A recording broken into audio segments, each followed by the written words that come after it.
ndabaramukije kandi ndi Nathalie Nyamoya ndi kumwe na Olivier Hakizimana tugire tubandanye cacigwa twe twatanga ubuherutse ariko twongeye gusubira kubashimira ku masengesho ku majambo ku message nukuri Imana ibahezagire cyane twongeye kandi gusubira kubifuriza umwaka mushasha muzima mu Mana nkuko twabivuze ubuheruka ubu twasuye kuvuga kuvyerekeye imigenderanire hagati y'Imana n'abantu uko bari bijanye n'amatemperama yabo ubuherutse twavuze umucolérique kandi ndo tuza kubandanyiriza ko tuza kuvuga ingena ameze ivy'Imana yashize muri we kandi dusubire tubibutse kandi yuko umuntu wese yaremwe mu ishusho y'Imana donc nashaka kumuremesha wowe uri umucolérique uri kuratwumviriza yuko Imana ikumva hari abantu benshi bashobora kwiyumvira bati no ntibishoboka kameme genda umuntu ndavyumva hari n'ubigeze kutwandikira aratubwira ati niranze konti yuko ndi umucolérique kandi bijanye n'izi enseignement kuko nama ngira ingorane n'abantu kuko aho nashaka gusa nk'utwara nk'usanga utanga amategeko kandi pas dans le sens yo kubacinyiza biza spontanément biri muri we birabira urumva ntiyinyegeza umucolérique biragoye cyane kuyinyegeza kuko biri muri we na domaine atazi ategezwa kugira ica akivuze ko non pas parce que ashaka kubacinyiza ko il est intéressé kandi yumva ibintu n'ingoga Miseguro ko umuntu yarigeze kuvuga je n'ufise vraiment tsa nkunteye kigongo ati jewe niranza konti ko aho nakenda amashengero yose nacamwo nasa nk'umuntu menga mfise mishaniranye n'abantu dushwana n'abantu nduru n'abantu hibaze ntune jewe mfise problème yi none nta ngorane ufise nuko utitahuye peut-être nuko utatahuye n'ingabire Imana yashinze muri wewe kandi ntuwatahuye peut-être n'amadefi Imana ariko iragucishamo kugira ingabire yawe ibe nzima twaravuze yuko buherutse yuko ama exemple abiri muri Bibiliya y'abantu babiri bafite iyo tempérament de colérique yari Mose na Paulo ndababwije ukuri niyo bari abantu babiri nkunda muri Bibiliya nabo bantu babiri rero uravye inyifato za Paulo n'umuntu yari afise energy idasanzwe n'imbere yuko akizwa n'umuntu yari afise imigambi yo kucinyiza abantu yo kwica abantu bose batakurikira amategeko ya Mose n'abantu bafise ivyishimo byinshi Olivier yaravuze ubuherutse yuko n'abantu banakizwe d'une façon spectaculaire n'umuntu agakiza kiwe naho mutabimenye wewe warabimenye yuko araja mu gahombo k'ibintu byinshi yabari mu mwanya yabari liberté yabari mu ngwara ategezwa kujana hata muntu numwe abagishobora kumufasha rero ce sont des gens qui se convertissent vraiment radicalement ni wa muntu rero namuravye hanze uvuga uti yarakijijwe kuko ava d'un extrême à l'autre umuflegmatique biragoye kuko twavuze ati deja sanzwe n'umunyamahoro so umuntu amuzobona azovuga ati yarahinduye n'abandi bashobora no kubacokoza ati wowe warahinduye wajanye n'abandi tu n'es pas convaincu mugabo mu colérique c'est clair ava ku ruhande rumwe aja muri indi extrême donc conversion ugukizwa kwiwe kuraboneka kurafatika kurumvikana kurazwi abantu barabyemeza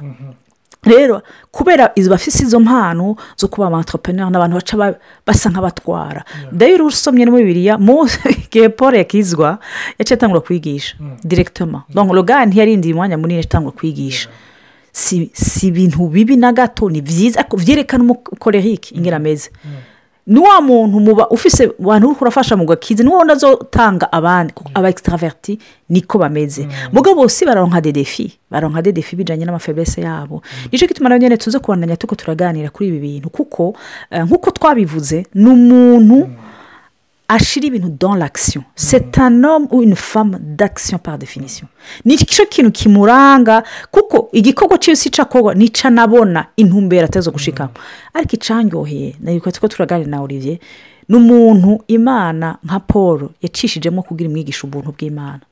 urumva umenga harimo contradiction Imana iraguha impano ibira muri wewe mugame miteka kubwa ati utegezo kubeshwaho apana ibintu bihagaze ku ma œuvre yawe ibikorwa vyawe ariko ku buntu je nakugiriye kuko après tout le premier colérique entre guillemets yuzuzwe yejejwe ni Imana donc igikorwa Imana yakoze l'action les actions que Dieu a posées zose ziri mu rupfu no kuzuka kwa Kristo birakwiye birarange nta bucongerezako donc c'est vrai que uwo mucolérique Imana yaremye ni impano yashize muri kugira abandanye ico gikorwa Imana yabandanyije je ne sais pas since story vyumvirako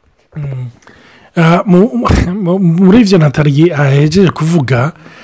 ugiye kuraba umucolérique langage yumva ni wamaziki cyangwa umaze iki umaze gushika kuri bingahe sivyo iyo langaje niyo ashobora kumva niyo atahura rero arafise na perception y'uko imana imwemera paraporo y'ivyo yakoze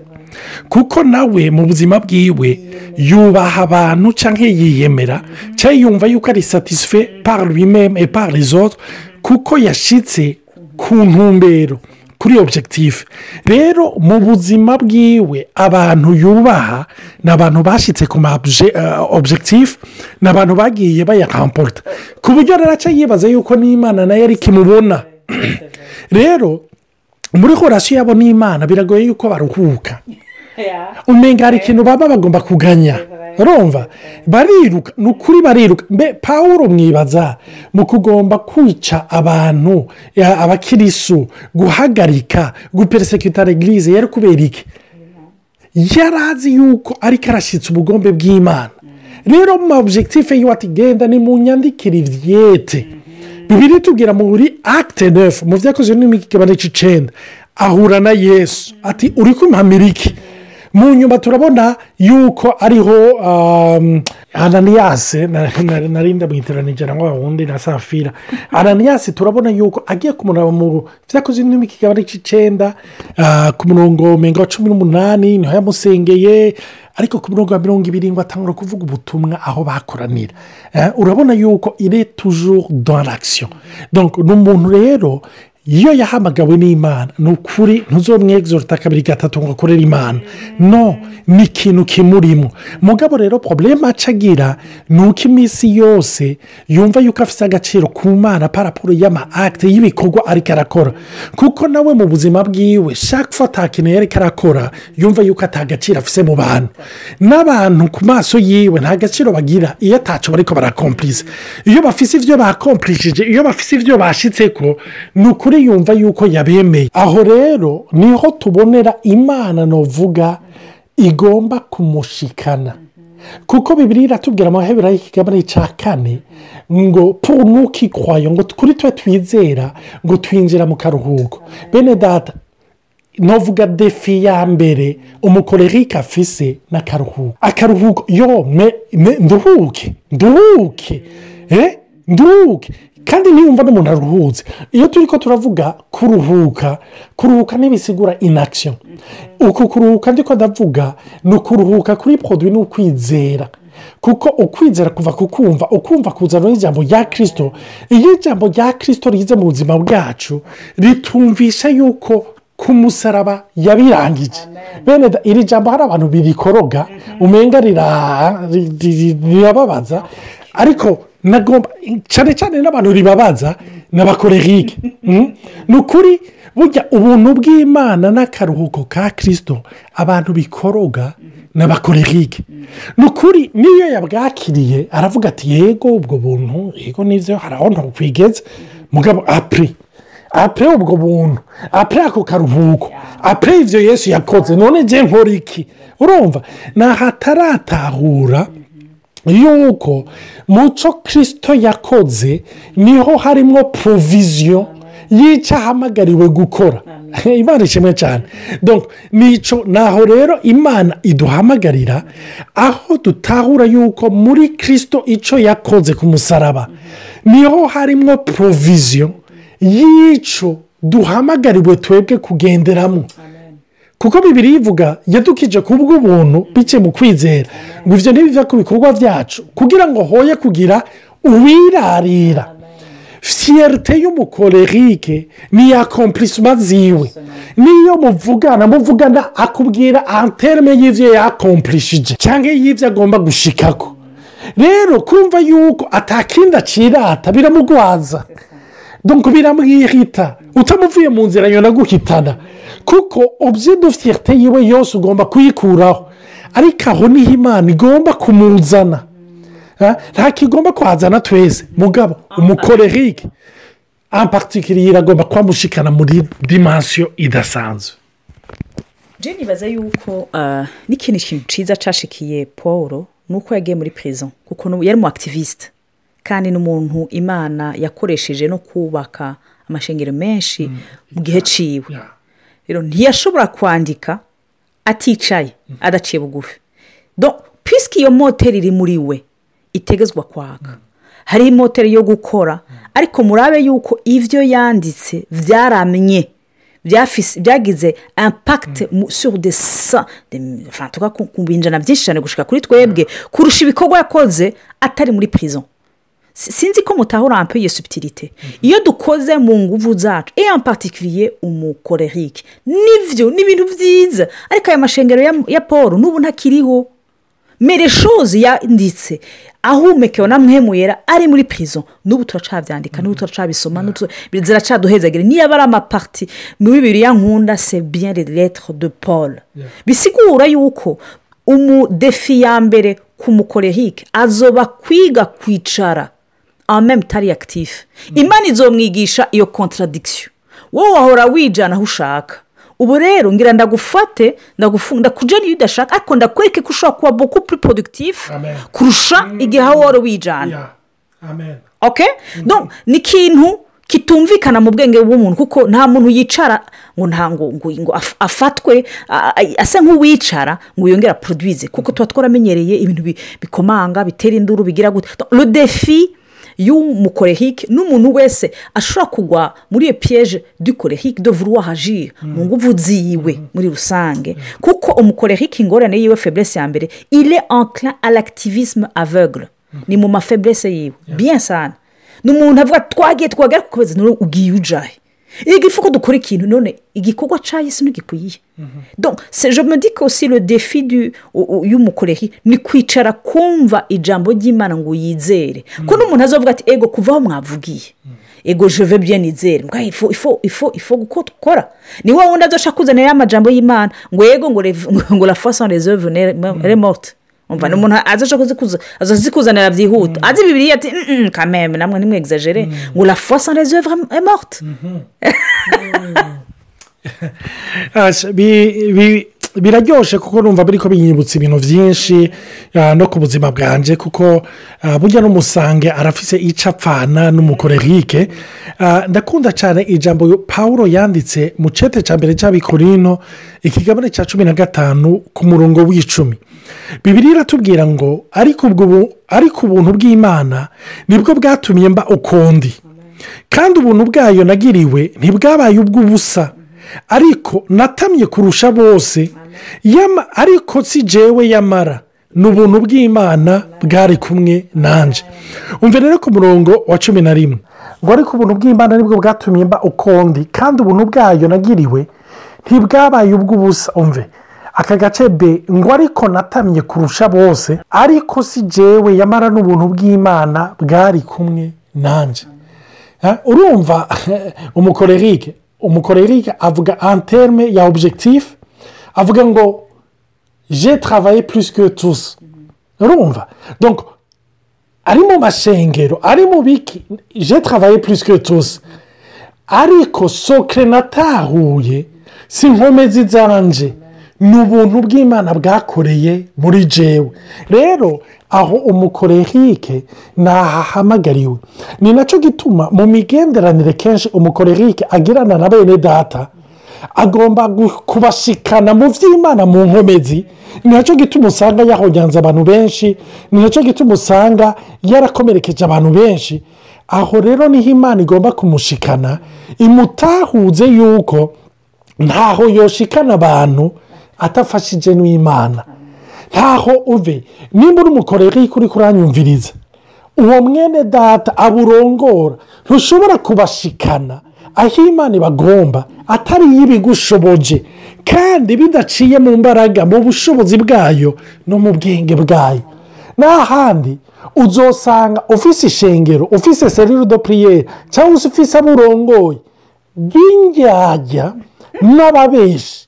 babandi bazogerageza gukoresha langage yabo bakubwira amashifra atabaho. Urumva ndibuka hari abantu umuntu yakora muri ministeri imwe bari bafise bakubitirwa novuga excusez-moi le terme kuvuga ubutumwa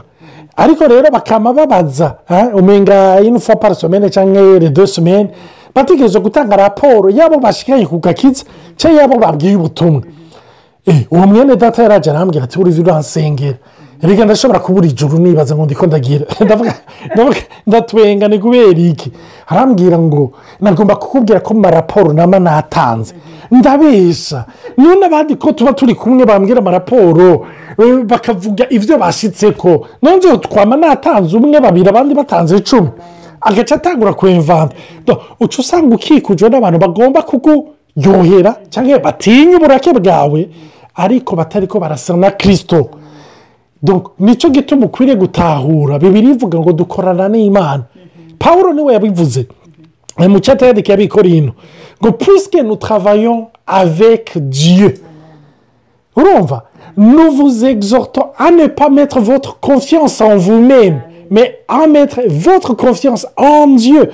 ngo tubahamagarira kudashyira ibyiringiro byanyu ibyizigiro byanyu muri mwebwe ariko mu mana imana ishimwe cyane. Ikindi novuga ku mukorehike nibaza yuko nk'uko Riveri yabivuze iyo abantu bose bariko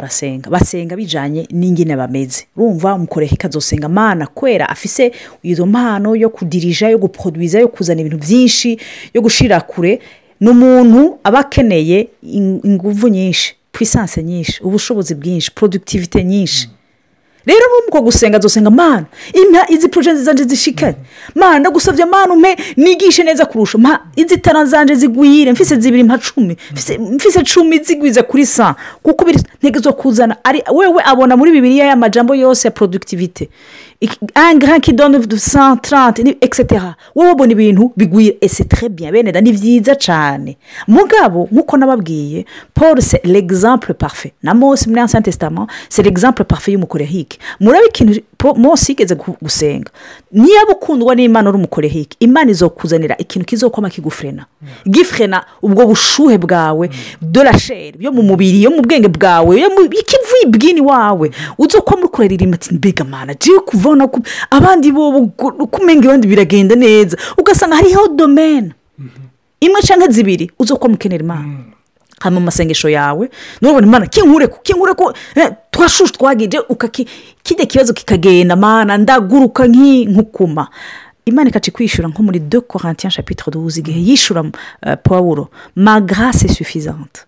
c'est dans la faiblesse que ma puissance donne toute sa mesure andi consomma version parole vivante donc uzosenga Imana ukacusanga umenga bikubira shuha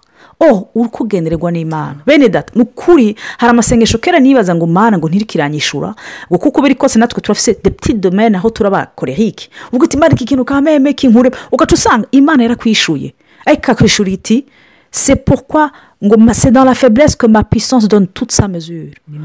ni mu ntege nke amen rero ubwo bushobozi bwigaragaza mu ntege nke zawe ariko izo ntege nke zahisemo ko ziboneka ukacusanga uko usenga uko ushaka kukomera Imana ikirakusa umenga usa nk'ukumenga ukora abafragile Paul rero niyo yatahura iryo banga ati en fait ya mpano yanje iseruka neza ni mu ntege nke natahuye ko atavye nshobora kuko nabonye ko ari Imana yabishize muri jewe et c'est pourquoi que je mets ma fierté dans mes infirmités et mes faiblesses. Donc umukorehike azoshika muri dimension nziza gukoreshwa n'Imana gihe azovuga ati Imana ndagushimiye ko ahantu ntavyo nashoboye ce qui est exceptionnel un grand cru kumukorehike yemera ko yakoze ikosa. amen